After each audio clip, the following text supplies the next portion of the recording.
Bismillahirrahmanirrahim.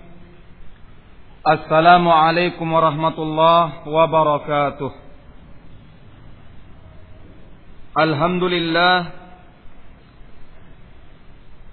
Wassalatu wassalamu ala nabiyyina Muhammad wa ala alihi wa ashabihi wattabi'ina lahum bi ihsan ila yaumiddin. Wa nashhadu an la ilaha illallah wahdahu la syarika lah wa nashhadu anna Muhammadan abduhu wa rasuluhu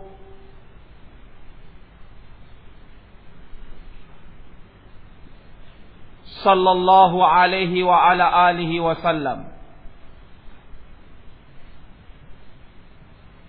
Thumma amma ba'd.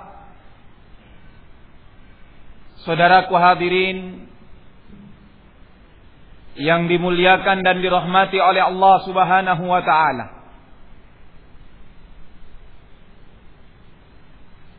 Alhamdulillah, di hari ini Allah Subhanahu wa taala kembali mempertemukan kita dalam rangka mengkaji agamanya ataupun mempelajari agamanya. Dan mudah-mudahan dengan pembelajaran tersebut kita bisa menambah pengetahuan kita terhadap Islam, terhadap agamanya yang dia datangkan bersama nabinya sallallahu alaihi wa ala alihi wasallam. Bisa menambah keimanan kita, ketakwaan kita kepada Allah Subhanahu wa taala. Dan tentunya pula membimbing kita ke dalam hidayahnya, berjalan di atas agamanya dengan lurus. Saudaraku sekalian, hadirin jamaah pengajian yang dimuliakan dan dirahmati oleh Allah Subhanahu wa taala. Pada hari ini seperti biasanya kita kembali akan mendengarkan kajian tafsir atau pengajian tafsir yang kita ambil keterangan tersebut dari Imamu Allamatu Al-Mufassir, Al-Imamu Allamatu Al-Mufassir Al-Hafidh Ibnu Katsir rahimahullahu ta'ala. Tentunya dengan kitabnya yang ma'ruf, Tafsir Ibnu Katsir. Sehingga tentunya dengan keterangan yang sebelumnya dari pertemuan terdahulu kita mencoba mengingat kembali dan kita mencoba untuk melanjutkan keterangan-keterangan yang ada tersebut dalam keterangan selanjutnya. Kita masuk ke dalam kitab. Mudah-mudahan Allah tabaraka wa ta'ala memberikan kepada kita faedah dan manfaat ilmu dan membimbing kita untuk mengamalkannya. Qala al-Imamu Al-Mufassir Ismail ibnu Umar ibni Katsir rahimahullahu ta'ala fi kitabihi At-Tafsir.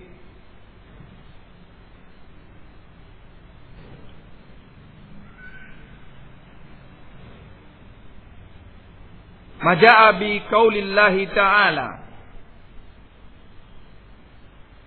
wa minan nas may yaqulu amanna billahi wa bil yaumil akhir wa ma hum bimu'minin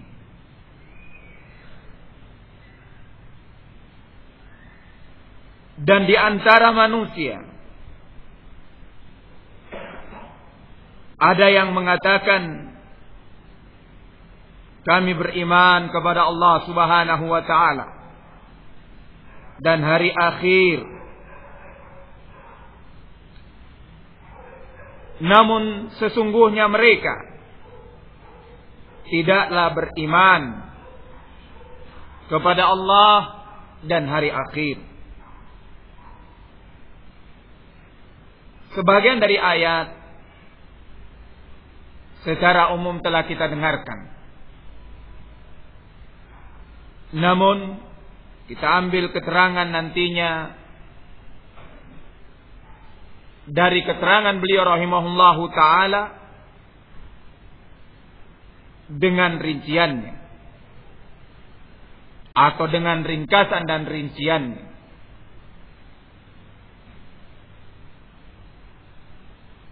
Qala rahimahullahu ta'ala,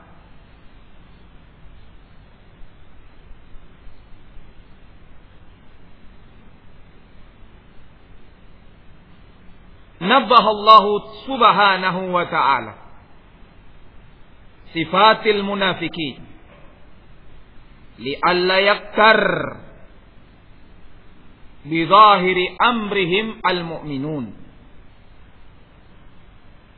fayaqa'u bidhalika fasadun aridun min adamil ihtiraz minhum wa min i'tiqadi imanihim wahum kuffar fi nafsil amri. Wa hadha min al-mahdhurat al-kubar atau al-kibar ayagunna bi ahli al-fujur khairun. Di sini Allah Subhanahu wa taala memberi peringatan kepada semua manusia, secara khusus tentunya kaum mukminin, tentang sifat mereka orang-orang munafik. Tentang sifat mereka orang-orang munafik, yaitu mereka dengan terang-terangan mengatakan beriman kepada Allah Subhanahu wa taala. Namun mereka sebetulnya tidaklah beriman dengan hatinya. Dan itu yang menjadi inti daripada sekedar mengucapkan dengan lisan. Karena kapan hati tidak mengimani dan tidak membenarkan Islam, kalaupun kita bersaksi dengan lisan kita dan menyatakan dengan lisan kita bahwa kita ini berislam, maka tidak dianggap benar keislaman kita. Karena hati kita mengkuburi Islam. Demikian munafik. Mereka mencoba menipu manusia, mencoba menipu kaum mukminin bahwa mereka beriman, berislam dengan lisan mereka, tapi ternyata hati mereka tidak mengimani dan tidak masuk ke dalam Islam.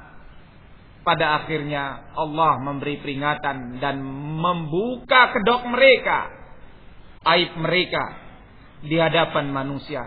Sebagaimana di sini Allah firmankan, wa minan nas may yaqulu amanna billahi wa bil yaumil akhir wa ma hum bimumin.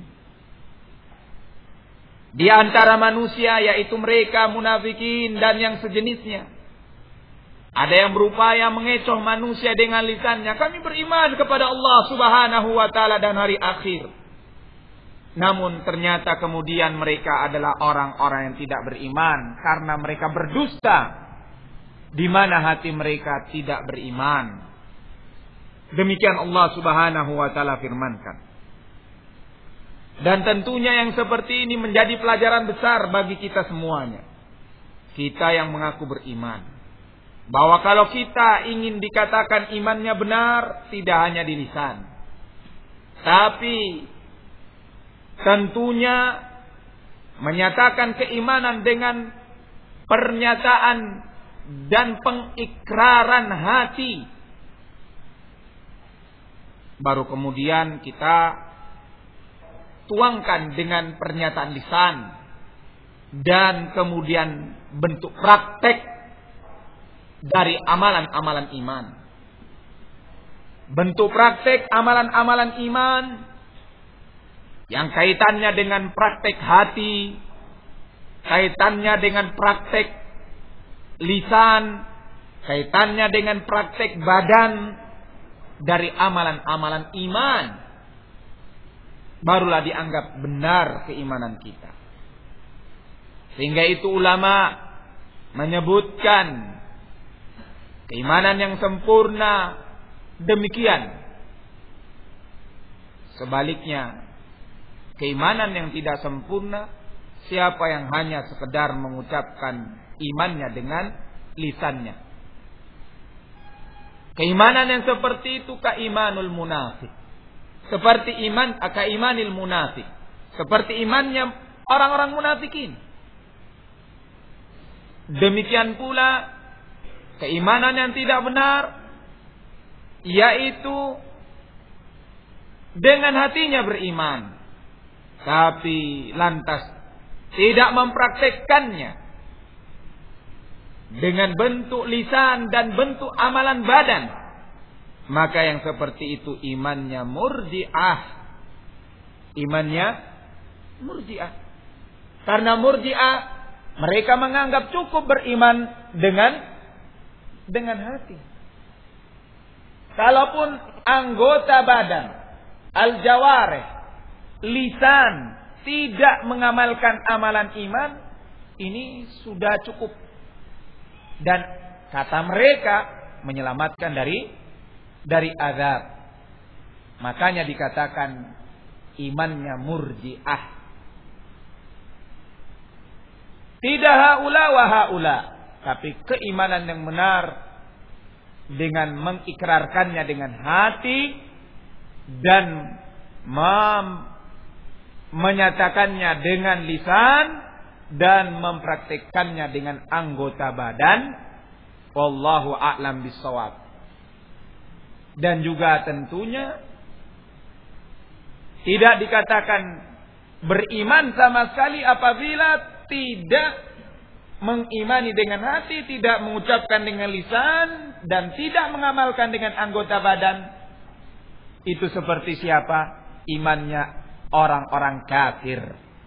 Orang kafir tidak mengimani Islam dengan hatinya, tidak menyatakan dengan keislamannya, dan tidak mau mempraktekkan dengan amalannya. Wallahu a'lam bissawab. Dan pelajaran besar juga yang kita ambil dan yang kita maksud tadi diantaranya adalah seorang kalau betul-betul berjalan di atas kebenaran, dia camkan dengan hatinya, dia tancapkan kebenaran itu jauh di dalam lubuk hatinya yang paling dalam. Baru kemudian dia ucapkan, dia perjuangkan, dan tentunya dia praktekkan. Tentunya dia praktekkan. Mungkin sebagai contoh, takribu lil fahm, pendekatan kepada pemahaman. Seorang ingin dikatakan sunni salafi, maka tidak hanya hatinya mengatakan sunni salafi, tapi lisannya juga menyatakan saya sunni salafi, dan amalannya menunjukkan bahwa dia itu adalah seorang sunni salafi. Tidak hanya lisannya mengatakan sunni salafi, lantas amalannya menyelisih sunni salafi. Atau hatinya tidak mengimani dan tidak membenarkan jalan yang benar tersebut. Sunni salafi. Ini pendekatan. Makanya dikatakan tidak sempurna. Seorang dikatakan sunni, seorang dikatakan salafi apabila tidak menyatakan dengan hatinya. Dan tidak mempraktekkan dengan lisannya dan amalannya. Al-Imam Ibn Taimiyah rahimahullahu ta'ala beliau berkata, sebagaimana dinukilkan dalam Al-Majmu'. La aiba liman azhara madhhab as-salaf.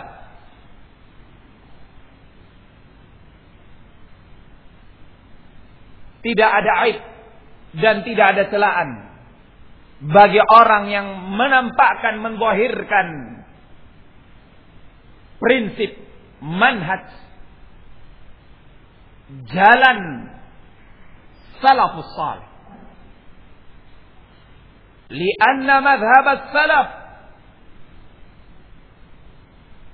kulluha haq. Karena madhab salaf semuanya benar. Atau karena madhab as-salaf tidak ada kecuali didapatkan padanya kebenaran.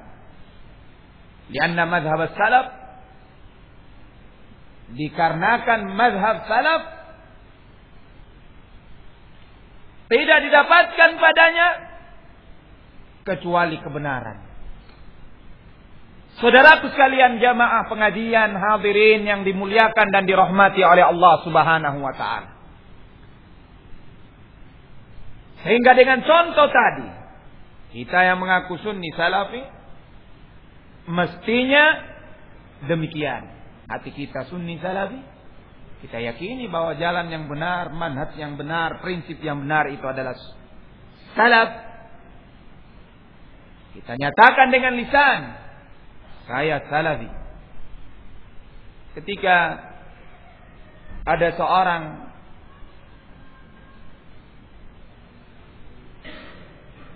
bertemu dengan Asy-Syaikh Albani, Al-Imamul Albani rahimahullahu taala, dan ini direkam dalam sebuah percakapan, dalam sebuah acara.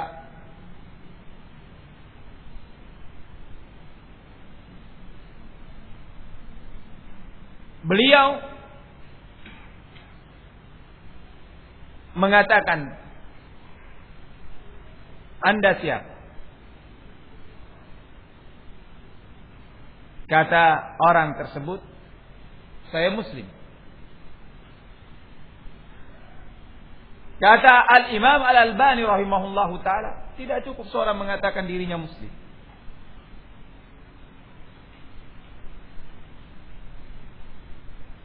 Perlu dia katakan, saya Muslim dan saya Salafi. Saya seorang Islam dan saya Salafi.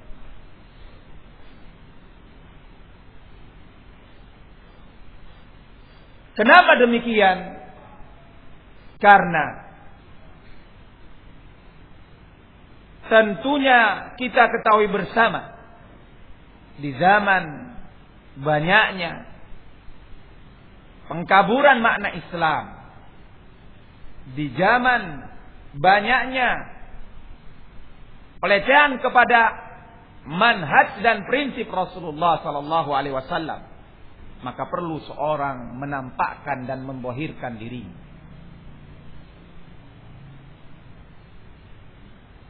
Kita ingat tadi perkataan Syekhul Islam Ibn Taimiyah, tidak ada aib, tidak ada celaan bagi orang yang membohirkan, menampakkan bahwa dia adalah seorang sunni salafi.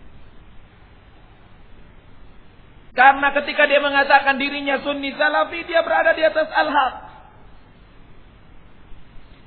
Tapi tentunya tidak hanya dengan pernyataan. Sehingga kita ingat pula, atau mungkin ada yang pernah mendengarkan apa yang dikatakan oleh Al-Imam Al-Albani rahimahullahu ta'ala pula, yaitu berkenaan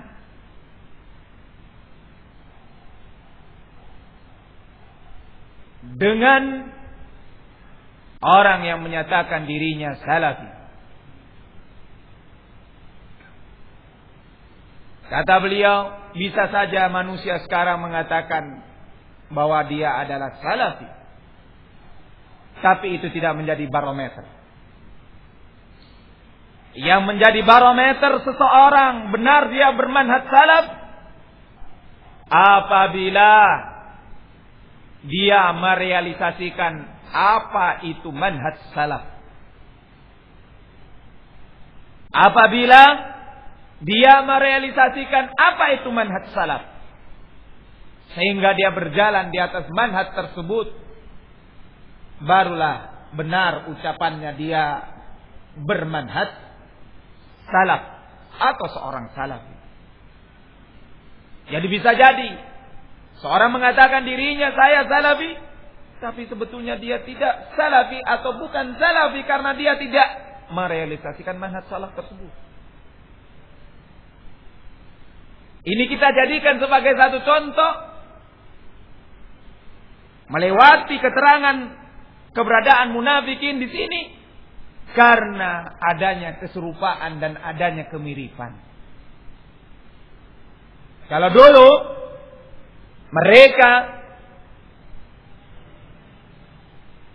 tidak mendapati hizbiyun, tidak mendapati selainnya kecuali mukmin, kafir. Itu yang ada. Yang bersama Rasulullah mukmin. Yang tidak bersama Rasulullah kafir. Kafir terbagi menjadi dua. Kafir yang kafir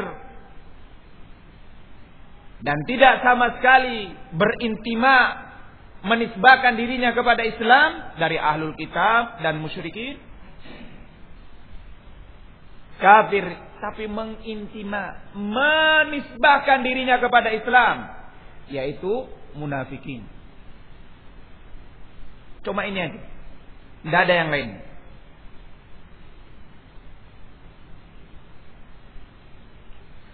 Sehingga kalau disinggung oleh Allah Subhanahu wa taala tentang an-nifaq di sini, karena ada di antara bentuk kerancuan yang disebutkan oleh hizbiyun, yang disebutkan oleh ahlul ahwa, mereka itu senang, yakni mereka ahlus sunnah senang membicarakan ahlul ahwa, hizbiyah, padahal di Al-Quran tidak ada. Yang ada cuma apa? Orang-orang yang beriman, munafikin, ahlul kitab, tidak ada hizbiyun. Maka kita katakan, kalau dulu ada hizbiyun, mungkin Rasulullah yang paling duluan memerangi. Tidak ada hizbiyun. Yang ada hanyalah nifaq. Namun berkembang berjalannya zaman, kerusakan semakin canggih dan semakin canggih, sehingga kerusakan dibuat seperti al-haq. Dibuat seperti al-haq. Membuat orang yang ingin berjalan di atas al-haq tertipu dengan kerusakan tersebut. Maka perlu dia menyatakan dirinya dan menampakkan siapa sebetulnya dirinya. Di masa para imam, sebelum dikenalnya penyebutan ahlus sunnah, lantas kemudian penyebutan salafi, mereka mencukupkan dengan kalimat Islam, kemudian ahlus sunnah. Tapi kemudian terjadinya kekaburan. Muncullah penyebutan seorang dikatakan salafi, sunni, dan asari. Wallahu a'lam bishawab.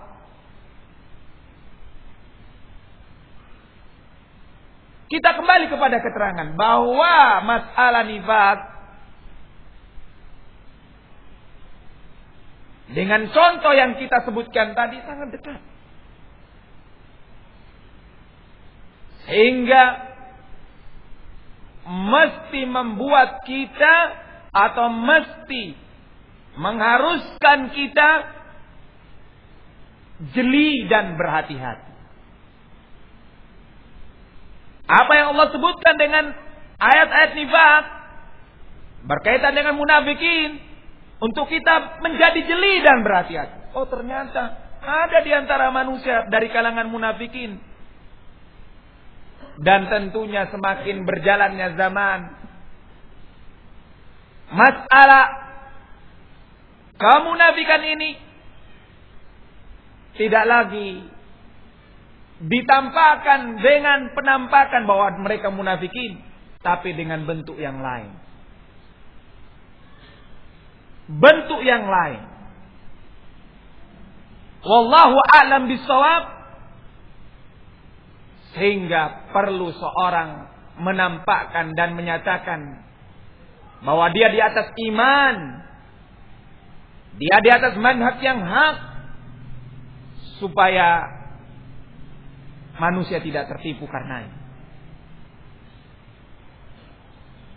Dia menjalankan amalan-amalan yang benar di atas al-haq. Wallahu a'lam bis-shawab. Kemudian beliau mengatakan, jadi di sini Allah menyebutkan sifat munafikin agar manusia tidak tertipu dengan zahirnya, nampaknya perkara mereka, yakni agar kaum mukminin tidak tertipu dengan nampaknya perkara mereka, dengan penampakan perkara mereka.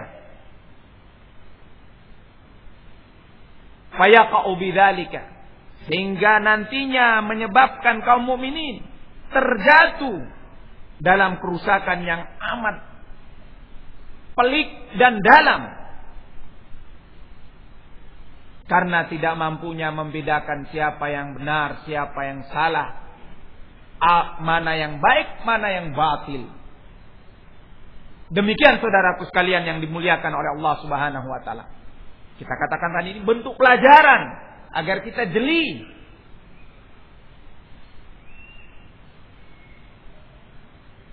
Kalau di sana ada yang mengatakan dirinya munafik, tentunya kita mudah meninggalkannya karena dia jelas-jelas mengatakan dirinya siapa? Munafik. Tapi tidak mungkin kita mendapatkan orang yang akan menyatakan dirinya munafik. Dia akan menyembunyikan kemunafikannya dengan penampakan yang Masya Allah tayyib.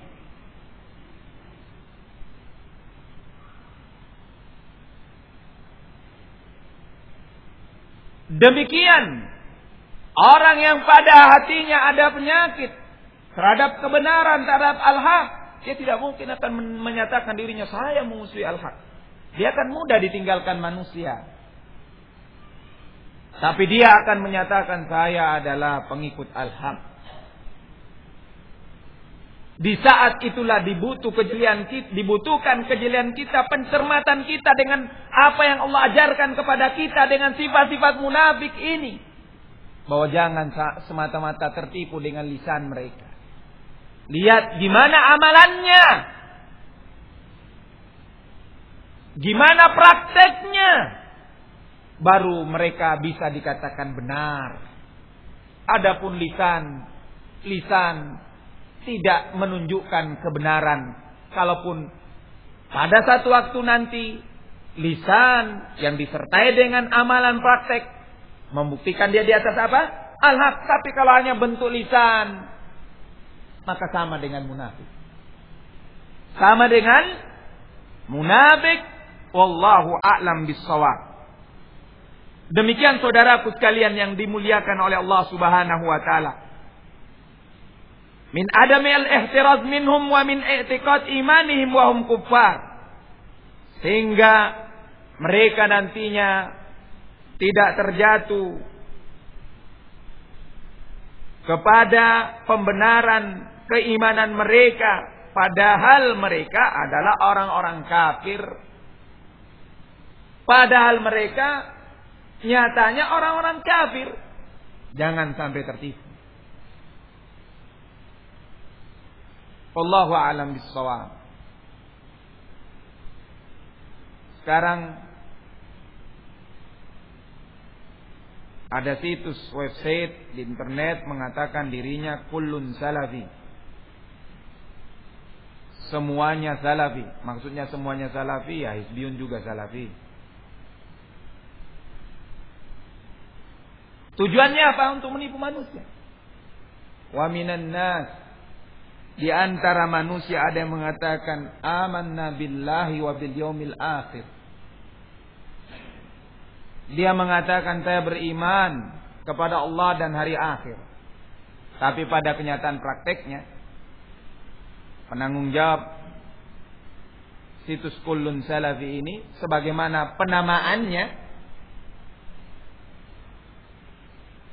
menganggap semua orang-orang yang sesat, orang-orang yang menyelisih sunnah, mengikuti manhaj salaf.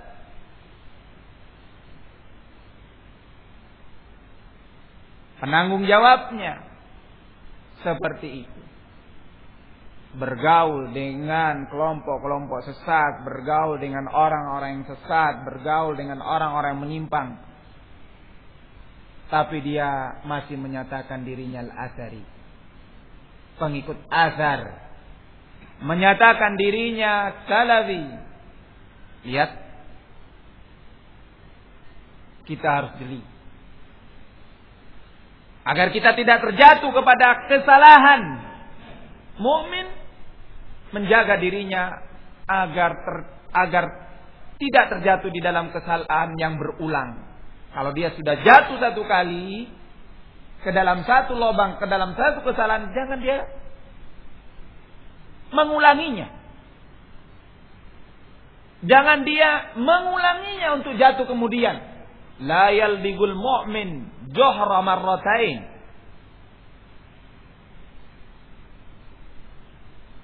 Jangan sampai seorang yang beriman, kata Rasulullah sallallahu alaihi wasallam, mencebloskan, menjatuhkan dirinya ke dalam lubang atau ke dalam kesalahan dua kali.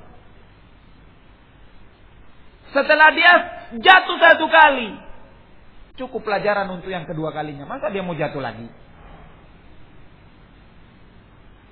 Maksud dari keterangan kita di sini, setelah sebelumnya dia mungkin wal-iyadu billah tidak berada di atas manhaj yang hak, dakwah yang hak, kemudian dia kenal dakwah salafiyah ini, jangan dia mencoba kembali ke belakang untuk masuk kepada dakwah yang menyelisihi dakwah yang benar tersebut.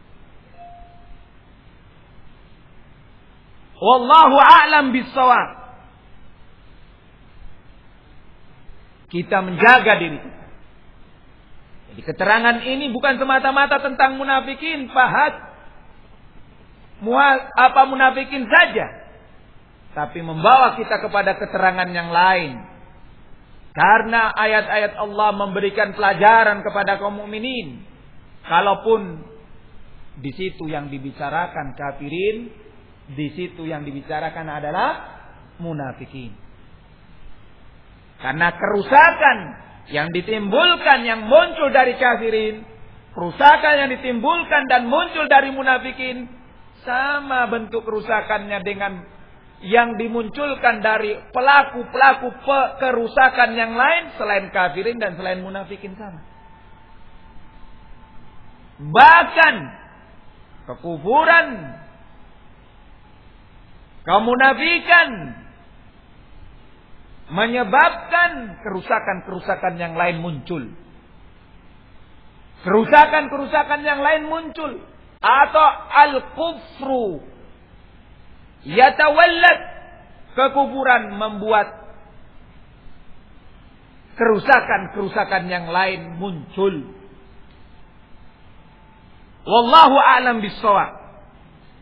Qala rahimahullahu ta'ala, wa hadha minal mahdhurat al-kubar aw al-kibar ayyadunna bi ahli al-fujur khairun. Dan ini tentunya peringatan yang besar agar kita jangan bermudah-mudahan menyangka pelaku-pelaku kejelekan, pelaku-pelaku nifaq, pelaku-pelaku kekufuran, pelaku-pelaku kemungkaran atau apa saja yang jelek, kita jangan terlalu bermudah-mudahan berprasangka baik dengan mereka bahwa mereka ini baik. Tapi hendaknya kita berhati-hati, berlebih lagi di zaman yang kebenaran dengan kebatilan susah untuk dipisahkan. Maka perlu kita untuk berhati-hati.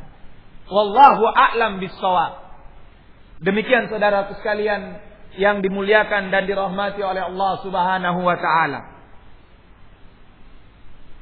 Adapun berkaitan dengan munafikin, maka kita telah mendengarkan beberapa keterangan tentangnya dan kemunculan mereka di Madinah dan keinginan mereka yang jelek terhadap Islam dan kaum muslimin, sehingga tentunya keterangan tersebut menunjukkan kepada kita, siap kita dengarkan apa yang dikatakan munafikin pasti jelek, atau urusan atau sifat munafikin pasti jelek. Wallahu a'lam bissawab. Qala rahimahullahu ta'ala,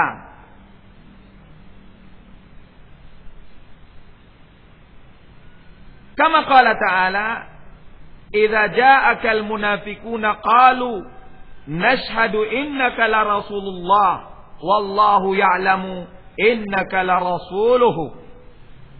Lihat dari bentuk perkataan orang munafik dicontohkan oleh Allah Subhanahu wa taala. Hal ini seperti apa yang Allah Subhanahu wa taala contohkan dengan firman-Nya. Dan coba kita cocokkan, ada jenis manusia yang seperti ini. Di antara mereka ada yang mengatakan, yakni orang-orang munafik, Allah Subhanahu wa taala berfirman, idza ja'akal munafiqun, apabila orang datang kepadamu orang-orang munafik wahai Nabi dan Rasul, mereka pasti akan mengatakan kepadamu, qalu, engkau adalah Rasulullah, kami bersaksi. Engkau adalah Rasulullah, kami bersaksi. Ya sama dengan hizbiyun pada hari ini. Kalau datang ke para mazahib, datang ke ulama ahli sunnah, anta syekhuna, masya Allah, tabaraka wa ta'ala, anta abuna, dan seterusnya dan seterusnya. Ketika belum dapat apa? Celah atau kesempatan untuk menghancurkan dan menghinakan yang dikatakan bapak, yang dikatakan syekh ini. Allah Subhanahu wa taala mengatakan dan firman-Nya di sini, wallahu ya'lamu innaka la rasuluh. Ya Rasul, tidak penting dan tidak penting apa persaksian mereka, karena Allah sudah mempersaksikanmu sebagai Rasul. Itu sudah cukup. Tidak usah persaksian mereka munafikin bahwa engkau adalah Rasul. Sehingga persaksian Allah itu lebih dari cukup. Demikian. Wallahu a'lam bishawab. Tapi karena sudah mau masuk waktu asar, kita lanjutkan nanti insyaallah ta'ala setelah asar. Saya mohon maaf atas segala keterlambatan tadi. Wallahu ta'ala a'lam bishawab. Wallahul musta'an. Wa sallallahu wa sallama ala nabiyyina Muhammad wa ala alihi wa ashabihi wa tabi'ina lahum bi ihsan ila yaumiddin. Tafadhal barakallahu fikum.